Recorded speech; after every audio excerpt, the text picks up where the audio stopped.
अब अगर किसी राज्य में भी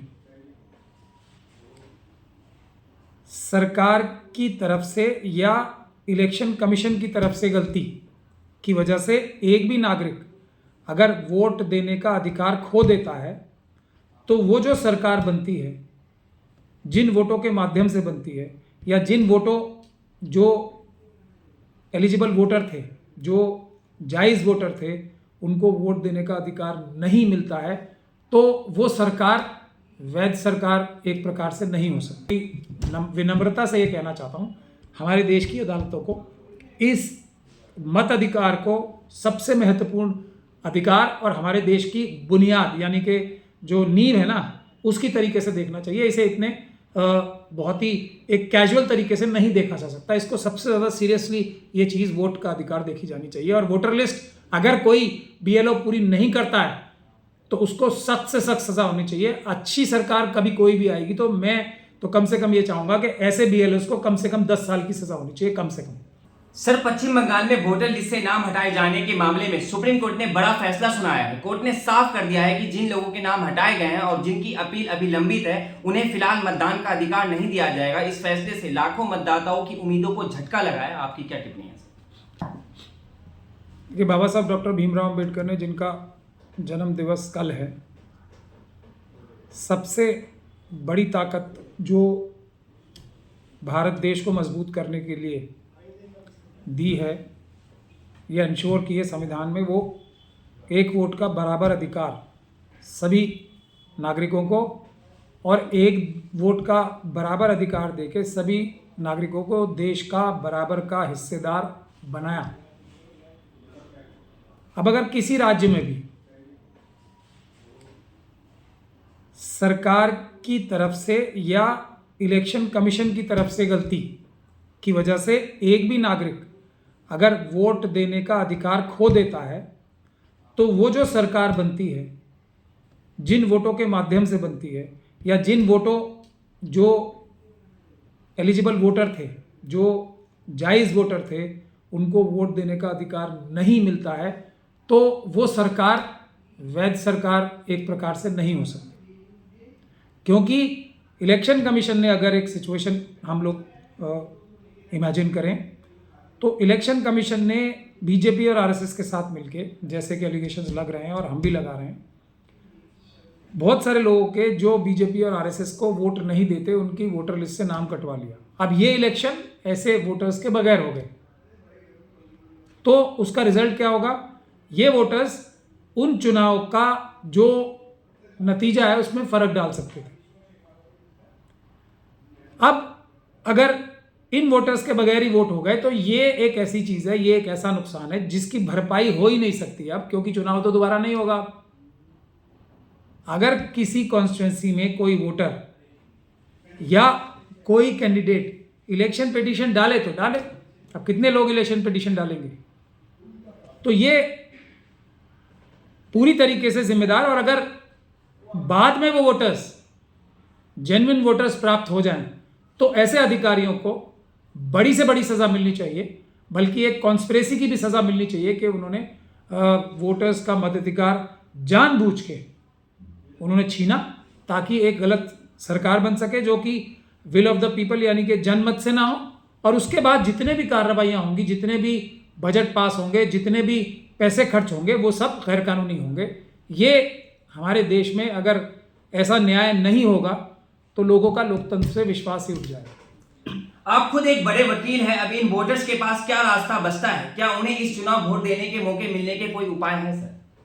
नहीं, अब जो मौका देने का टाइम था, वो सबसे पहले तो मैं आपको बार बार एक बात बताता हूं कि किसी भी नागरिक की कोई जिम्मेदारी नहीं होनी चाहिए कि वो वोटर लिस्ट में अपना नाम चढ़वाए।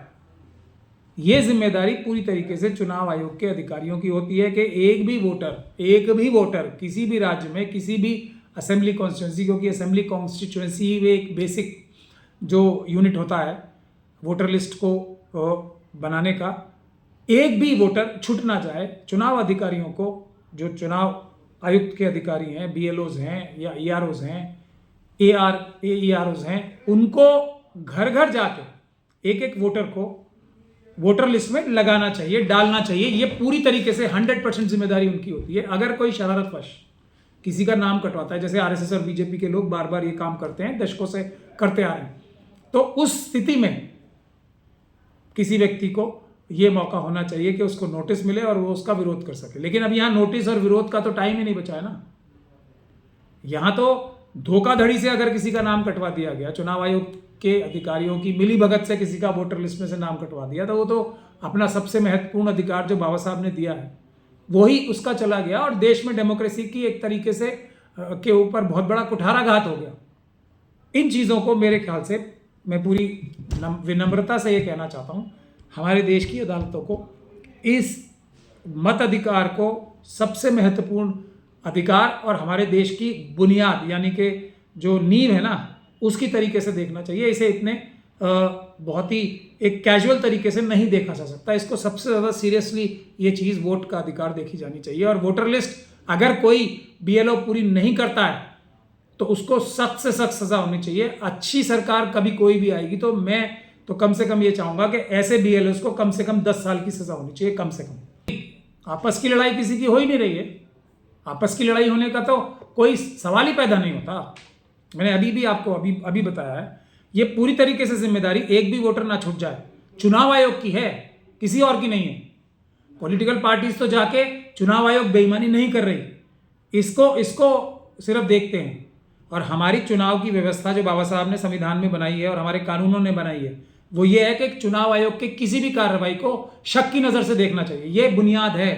इसीलिए एक एक चीज़ एक एक स्टेप पे पॉलिटिकल पार्टीज को, नागरिकों को और वोटर्स को इन्वॉल्व करना चुनाव आयोग के अधिकारियों की जिम्मेदारी है। इससे वो बच नहीं सकते। उनके ऊपर शक करना हर एक नागरिक का, हर एक पॉलिटिकल पार्टी का फर्ज है, अगर वो सच में संविधान में विश्वास रखते हैं, अगर वो लोकतंत्र में विश्वास रखते हैं। तो मैं एक बार फिर रिपीट कर रहा हूं, शक करना चुनाव आयोग के अधिकारियों के ऊपर, उनकी हर गतिविधि पे, छोटी से छोटी गतिविधि पे पूरी ताकत लगा के शक करना हमारा फर्ज है हर एक नागरिक का। तभी लोकतंत्र सही तरीके से हमारे देश में इम्प्लीमेंट होगा। अगर ईमानदारी से काम करने की इच्छा हो चुनाव आयोग के अधिकारियों की और उनके ऊपर दबाव ना हो, जैसा आज के दौर में मुख्य चुनाव आयुक्त और दूसरे भ्रष्ट अधिकारी जो हैं चुनाव आयोग के, आरएसएस और बीजेपी के कार्यकर्ता के रूप में काम कर रहे हैं, तो जो वोटर्स की आइडेंटिफिकेशन का तरीका है, जो सीसीटीवी कैमरास लगे हुए हैं हर बूथ के अंदर, वो काफ़ी हैं। अगर कोई एक्स्ट्रा काम करना है तो उससे किसी को शिकायत नहीं है और नहीं होनी भी चाहिए। लेकिन आज जो प्रणाली है वो भी काफ़ी है अगर ईमानदारी से काम होगा। लेकिन अगर वोट चुराने का ही काम इलेक्शन कमीशन के अधिकारियों ने करना है तो फिर अलग बात है। वरना आज के तारीख में भी जो सेफगार्ड्स हैं, अगर उन पे सही से अमल किया जाएगा तो वो काफ़ी हैं किसी भी फर्जीवाड़े को रोकने के लिए। दिल्ली दंगे के मुख्य आरोपी उमर खालिद ने सुप्रीम कोर्ट में पुनर्विचार याचिका दायर की है। उन्होंने खुली अदालत में सुनवाई की मांग की है, जबकि नियमों के मुताबिक रिव्यू पिटीशन पर जज अपने चैम्बर में विचार करते हैं। जस्टिस सूर्यकांत ने कहा है कि वह मामले पर विचार करने के बाद ही सुनवाई प्रक्रिया तय करेंगे। आपकी क्या टिप्पणी है सर?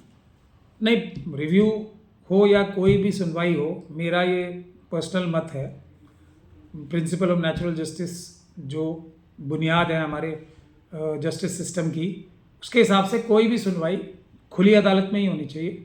कोई भी सुनवाई दोनों पक्षों को बराबर का बहस करने का मौका, बराबर से सुनने का मौका देने के बाद ही करनी चाहिए। कोई भी जो प्रक्रिया होनी चाहिए वो बंद कमरे में नहीं होनी चाहिए। लेकिन आजकल जो प्रचलन चल रहा है और जो प्रोसीजर है, रिव्यू की पिटीशन, क्योंकि एरर अपेरेंट यानी कि प्रथम दृष्टया ही जजमेंट में कोई इतनी बड़ी खराबी हो जब ही रिव्यू लाई करता है, वरना एक जजमेंट जिस पे अभी माननीय न्यायालय ने फैसला किया हो उसको बदल देने का तभी कोई औचित्य होता है जब कोई बहुत बड़ी गलती, और वो ऐसी गलती जो कि पहली दृष्टि से ही साफ नज़र आ रही हो, कानून की या फैक्ट्स की।